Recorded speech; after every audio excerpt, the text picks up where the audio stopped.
Hello. Today, I'd like to talk about embracing the suck. That is a term that comes from the military, and it means accepting situations that can be unpleasant or unwanted, but you gotta do it anyways.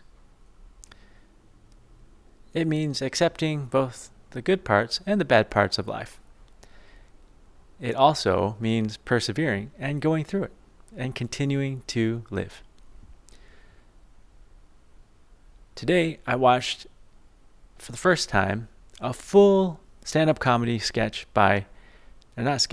full stand-up comedy bit, like a full hour session by George Carlin. I'd always seen little bits, little excerpts of his stand-up comedy sessions, but I'd never watched the whole thing from start to finish. And I'm really glad I did. I learned a lot from George Carlin. He's a comedian. He's since passed away. But the one I watched was Jammin' in New York City. It's recorded in 1992. And what I found remarkable about it was that George Carlin is a very insightful, intelligent, clever, thoughtful, philosophical man.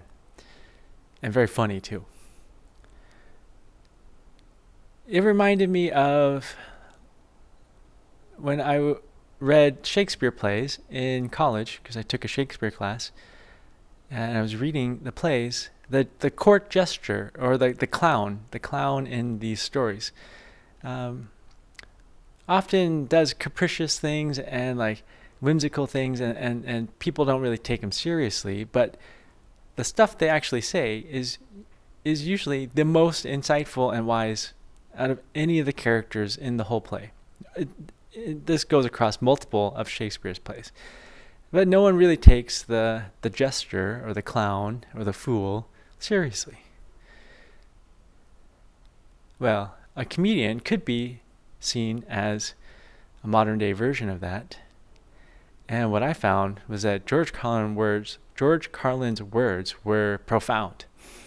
And his thoughts and perspective on life have changed mine. So I'm going to say thank you, George Carlin. I don't know if your spirit is around and can still hear me, but thank you. I really appreciated you making that. I really appreciate you sharing your thoughts. I think he helped me learn how to embrace the suck of living in 2025 as a human being. Now, 2025 is a man-made date.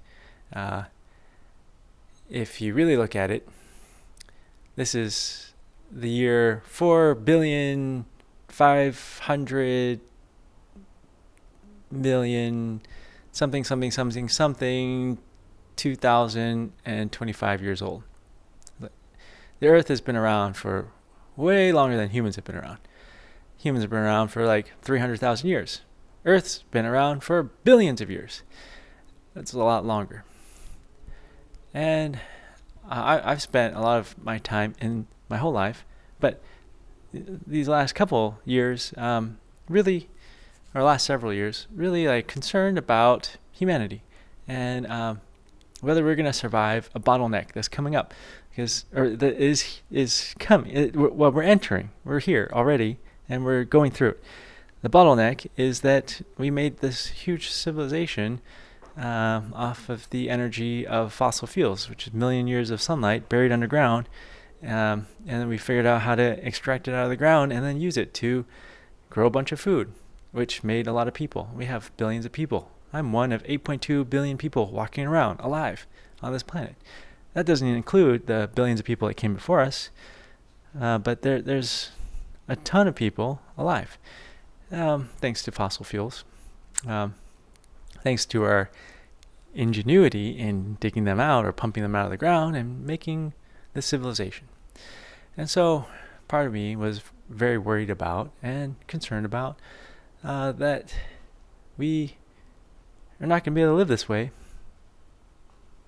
much longer. And that we're going to go through a bottleneck, and we, probably won't survive. And we may. A small group of people may survive in some form or fashion, but most likely humans will go extinct at some point. I'm not saying like next week or next year or next decade. At some point. I don't know when. But that just follows the pattern of life forms on this planet. Dinosaurs aren't around anymore. I mean, their descendants are.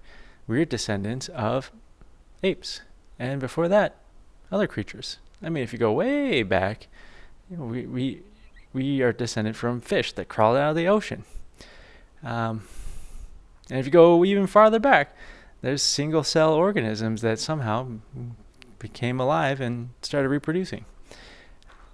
We all share those ancestors, but I fell into the trap of thinking that humans are special. I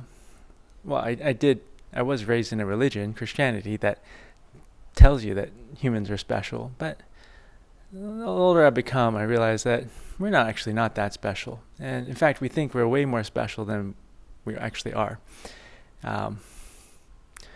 We call ourselves Homo sapiens, the wise ape. I think it's actually Homo sapiens sapiens, so we're like the wise apes, but I don't think we actually are. We're kind of smart, but actually not that smart, and we're definitely not wise. Because if we were very smart and wise, we would realize that we've kind of taken ourselves onto a dead end, and we need to back the truck up. We need to pump the brakes, put the truck in reverse, and get out of this dead-end alley. But we can't help ourselves. We're addicted to the energy that we found underground. We're addicted to this way of life, and we can't help ourselves. We can't stop. That's all right. That's just part of being alive. That's part of being a life form. A life form reproduces, is motivated to reproduce, is motivated to extend its life as long as possible, and procreate and make new forms of itself. That's just what being a life form on this planet is about. And we'll keep doing it until we can't anymore. And that's also part of being alive on this planet. And there'll come a point where we've changed the planet, or the planet has just changed itself to the point where we can't really live anymore. And that's fine. It's just the way it is. Well, George Carlin really helped me realize that, and shared a lot of very funny things that made me laugh out loud. So I appreciate that. But I had no idea that George Carlin was so collapse aware, and that he talked about these concerns that I share about being alive as a human, being part of this society, being part of this culture, being part of the many life forms that live on this planet. In that episode, he even talked about entropy. Entropy is the second law of thermodynamics, which is that chaos and disorder will always increase. You cannot go back. You cannot make things more ordered. You cannot go back in time. We are at the tail end of an industrial revolution. We cannot go back to being hunter-gatherer, small number of hunter-gatherers in relative to now pristine forest and rivers and increased biodiversity compared to now. You can't, because you can't go back in time. We can't remake that because it just doesn't work that way. It's entropy.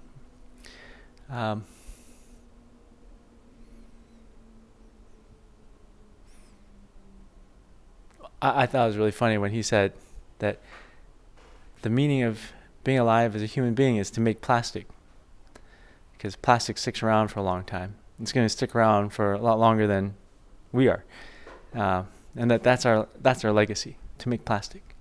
That's the meaning of human life. I thought that was pretty insightful.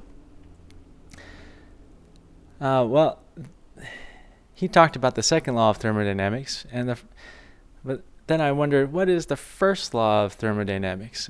Because I used to remember it, so I looked it up again, and it is that energy is neither created nor destroyed in the universe. It is only transferred or transformed. Well, we are energy. You're energy. I'm energy. This video is energy. My doggy's energy. The trees and flowers outside are energy. The sound of combustion engines outside, driving by, vehicles, that's energy. Well, that energy is neither created nor destroyed. It's only changed and transferred. So, when I die, when you die, when my doggy dies, when these trees and flowers outside die, we weren't destroyed. We were just changed and transferred. That's a Buddhist thing. Well, I mean, that's something that Buddhists say. That's not a Buddhist thing. They don't own it. That's literally the first law of thermodynamics, which is not a Buddhist thing. That's science. That's chemistry. But I find it interesting that the first law of thermodynamics also matches what Buddhists say and believe. And while I'm not a Buddhist, I really appreciate a lot of Buddhist teachings because I think they help me accept and understand life. Embrace the good parts and the bad parts. Embrace everything. Embrace now. And not live a life afraid of some future event. Which I had been living that kind of life. But I don't need to. George Carlin really just kind of showed me that you can talk about these things and not be paralyzed by fear or rage at the injustice of things or at the idiocy of some people or our species as a whole. You can talk about it and be like, this is the way it is. It's pretty effing weird, man. It's weird. It's absurd. Why are we living like this? Why do we experience this? I don't know. It's just what we're experiencing. And I think that that's really freeing. It's freeing to accept it and know that, hey, I don't need to fix it. I can just do what I can as an individual. I'm not giving up. I'm not rolling over. I'm not ending my life. I'm continuing to live as part of this universe. But also accepting that I am part of the universe. A very big one. I am one out of 8.2 billion apes alive walking on this planet. I am one of, I don't even know how many life forms are on this planet. I don't know if there are quadrillion life forms. I mean, there probably are like way more than that. If you count all the bacteria and fungi and plankton and everything. I'm just a small part. I think it's hubris. It's pride to think that we can save the planet and all the other life forms and ourselves. I think we can make choices that maybe make things a little bit better here or there or not. I mean, but I don't think we can save ourselves. I think that we make choices as an organism that is alive, that reproduces, that is motivated to reproduce itself and to live as long as it can in as much comfort as possible. I think that is our programming as a life form. I don't think humans are very wise. I think actually trees are very wise. I think that animals other than humans are very wise because they realize, oh, well, you know what? This is the way it is. This is the way it is for me. I'm going to try to make things as good as possible, but I'm not going to keep chasing and keep chasing better, keep chasing good, keep chasing more. This never-ending greed, this never-ending hole that humans have to fill, they try to fill, but they can never fill. I think that is really stupid. I think humans are way dumber than almost all the other life forms on this planet because we keep chasing this hole in our heart that we can't fill. Well, George Carlin today helped fill the hole in my heart. I realized that I'm just alive. I'm alive in the year 4.5 billion something 2025. It's okay. I don't need to save the world. You don't need to save the world. In fact, neither of us can. Well, we could probably fill a hole in our heart, though. I did. I feel like I did today with the help of George Carlin's words.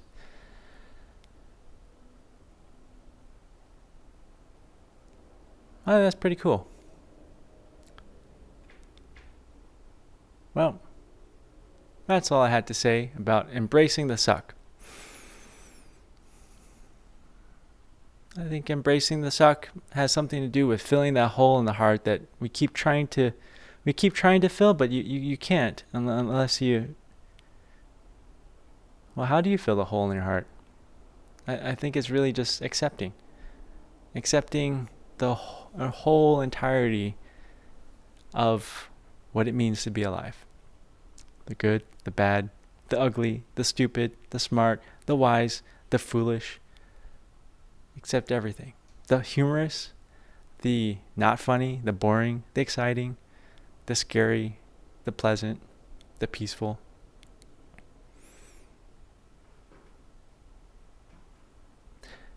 Life and death. And accept that too. We're alive, but we also die.